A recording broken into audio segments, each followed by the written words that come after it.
Ecstatic Bliss. Secrets to living a juicy life.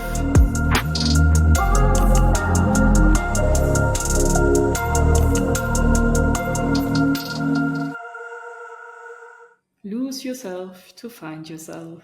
Maybe you've heard this saying already, and I would like to share my opinion from this current standpoint, at least, because all what I share is just in that moment, and I don't make any notes. I just share what comes alive in that very moment. So actually, it's just a momentarily, snapshot in a way of what needs to be said or shared or what wants to flow through me. And it's never really complete, so to say. And you can spin your own story around it. Anyway, so losing yourself to find yourself, it's a topic I really feel is important on that spiritual journey and that journey to bliss, obviously, because bliss is our natural state of being, bliss, ecstasy, love, light. And we somehow run through this life or walk through this life in our identifications. And I also have made, as you may have already heard or listened to, an episode, number 6, I think it is, about conscious identity shifting. And identity shifting is a really nice game to play. And a certain amount of time also you will enjoy it, at least from my experience. It was, first of all, something we go naturally through, and then it's something when you find out consciously about it, what it is and how to actually use it for your own benefit and to shape your own life and being. It's something fun to do. But at some point, actually, after that, once you transition through that, you come to a point that was in my journey, at least, that you don't at all want to identify with anything anymore.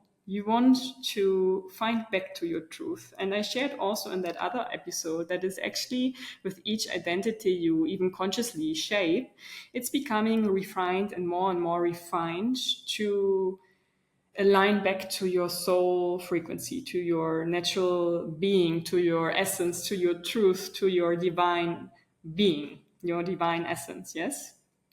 So actually, losing yourself to find yourself also means a shift in this perspective of identification.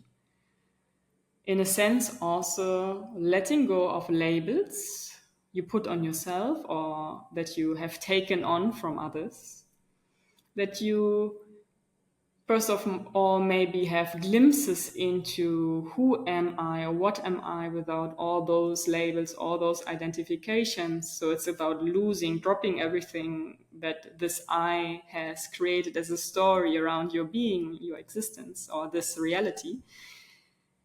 And then in a way reflect or meditate upon it. What is behind this? What is if I drop everything?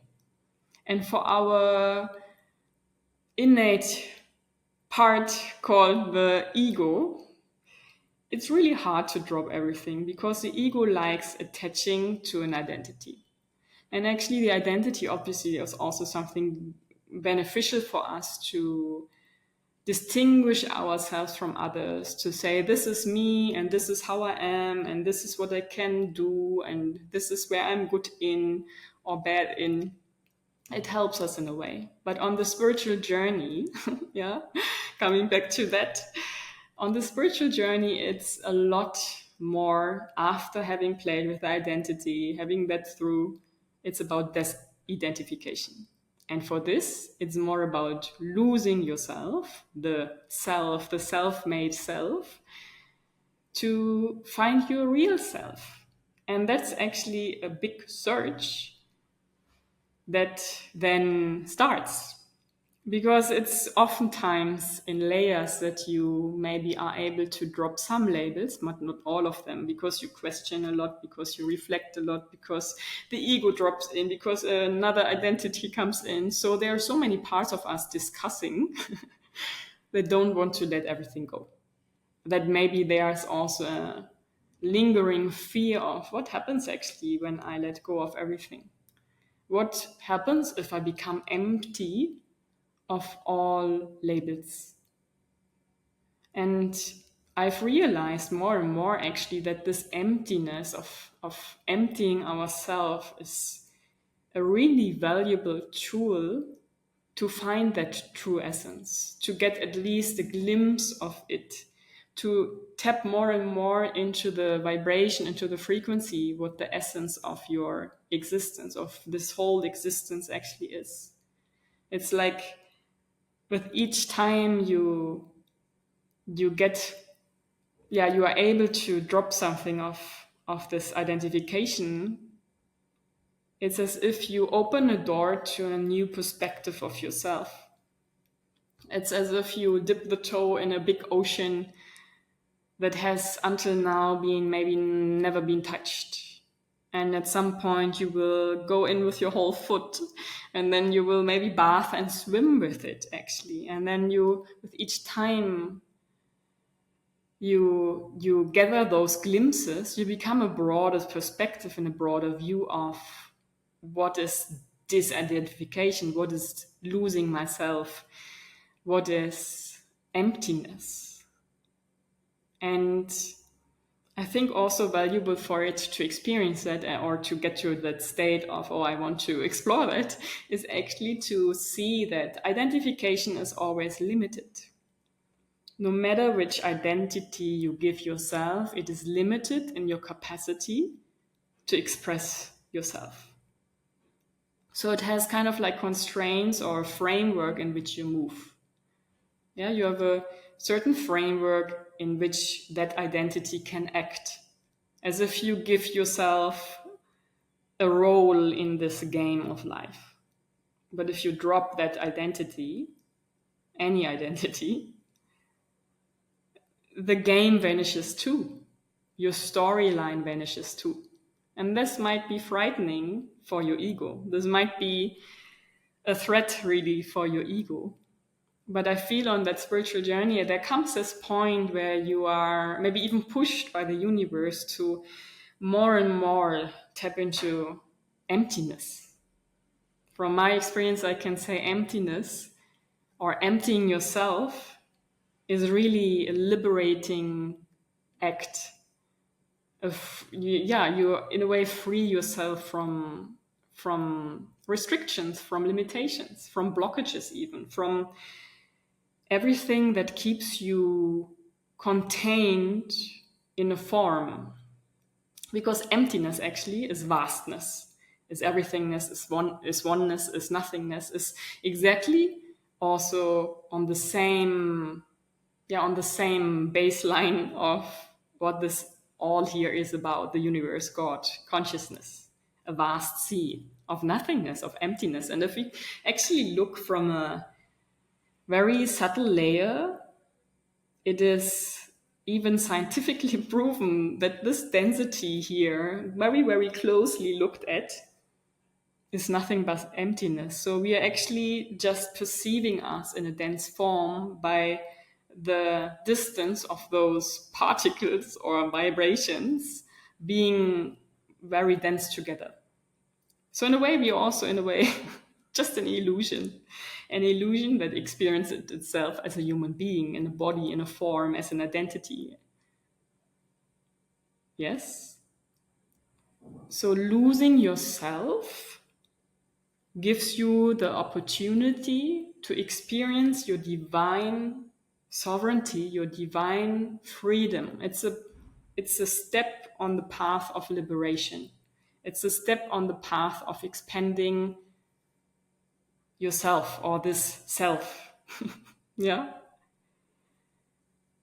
So maybe it's an inspiration for you to explore, what does it mean to lose myself, to drop my labels, to drop my identity, to reframe nothing, but to loosen that frame, to actually break down the walls or the fences of my framework that I established for that identity I currently live, or this role I currently play in my life, so it can freely move.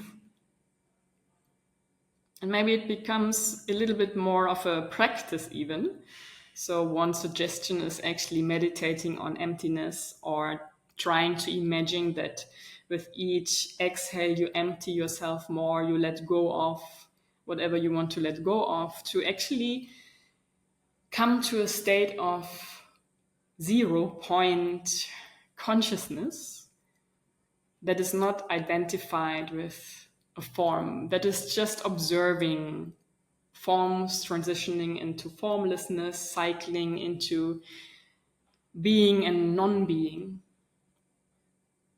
It's a practice, like I said. Maybe it's for the mind still a little bit like emptiness and disidentification, or maybe you cognitively understand it, but feeling it or visualizing even it, it's a different topic. It's a different game.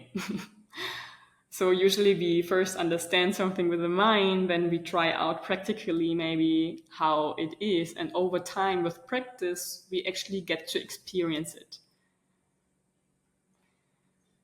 So the invitation is also to maybe first look at, I don't know where you are on your journey actually. So maybe you are, and that's perfectly fine wherever you are. So maybe you are in that journey of, hey, I don't want to get into emptiness. I want to shape my identity. I want to refine it. I want to build it. I want to construct it. I want to create my dream life story. And that's perfectly fine. I'm just talking, especially for those already coming out of this phase or going around this phase of, I don't want to be in any framework. I don't want to be in any identification, because I know I'm way more, and I don't want to play anymore. I don't want to hide anymore. I want to live my greatness, my potential. I want even maybe to be in service of the divine, because at some point, actually, it's not about this I, the identified I, the self, of fulfilling dreams or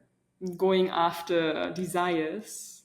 It's becoming more a clear and pure channel for the divine to act through you in service. Not necessarily in service for others per se, but in service for your own vessel, which actually is connected with others. So some acted out really in going and helping others, doing healing work and so forth. And some are more hidden behind or like in their houses or undercover in this matrix, and do their internal work. And then in particular, certain situations with certain people, maybe they know, okay, now is the time to go out and talk. They may be even meditating in their cave, modern cave or real cave, and they just come out when they really feel the go from the divine. Now it's time to share this, what I received as a download. Or maybe they write books, or they, whatever, creatively express what they receive. And the more you disidentify yourself with anything, the more you become empty, so to say.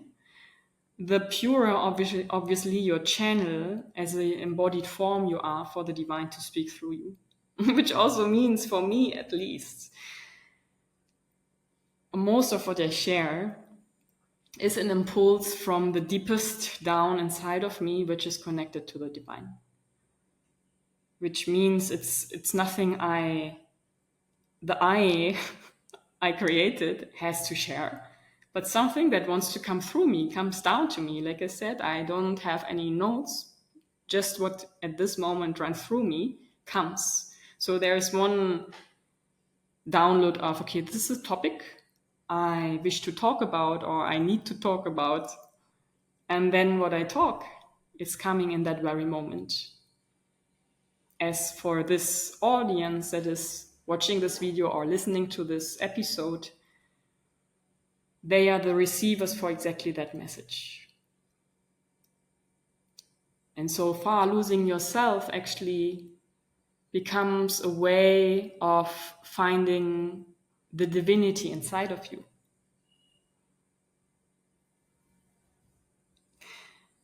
And this is, for today, your food for thought.